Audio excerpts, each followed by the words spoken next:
I'm gonna try and do this as a single take video because I don't want to keep editing the video. So anyways, here's the phone that I've been using for the past 3 years. This is a OnePlus One. Well, at least using for the past 2 to 3 years. Well, and this has served me well until earlier this year on the 10th of July when it started to fail. Well, mainly the part of the cellular portion, and what would happen is that it would actually show that it was connected to cellular data, but when I tried to actually use it, so for example, I was trying to contact my friend on WhatsApp, but he wasn't even, I thought he was not even replying to me, and then I tried to reply to him, but the whole thing just showed a little clock thing that means it is waiting to send.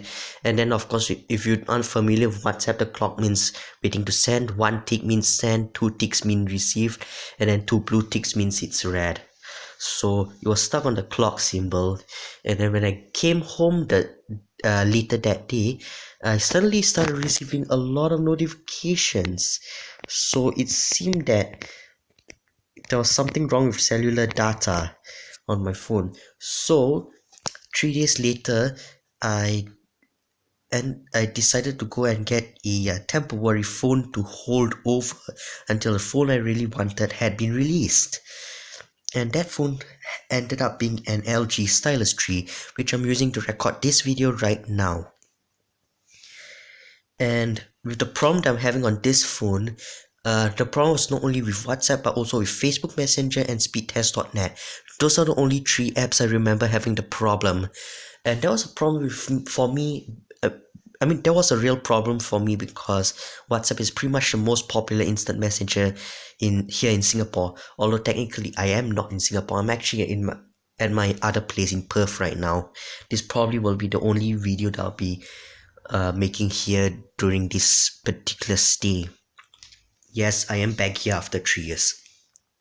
So anyways, the phone that I want had finally been released maybe about 1 or 2 weeks ago, and currently the buzz on the internet about it has been hot. So I did try to get this phone as soon as it launched, and I ended up getting it about 5 days after it was officially released in Singapore. And then it turned out to be about 1 week before it was actually released in Australia. But anyways, I finally have that phone right here. Yes, that is what you think it is. Galaxy Note 8. And as far as I know, Singapore only got the 64GB version for $1,398. And I think Australia also only got 64GB for $1,499, I think. And South Korea, I think, is the only country I know of that got 128 and 256GB options. But for me, I'm fine with only 64GB because my previous phone was also 64GB of storage.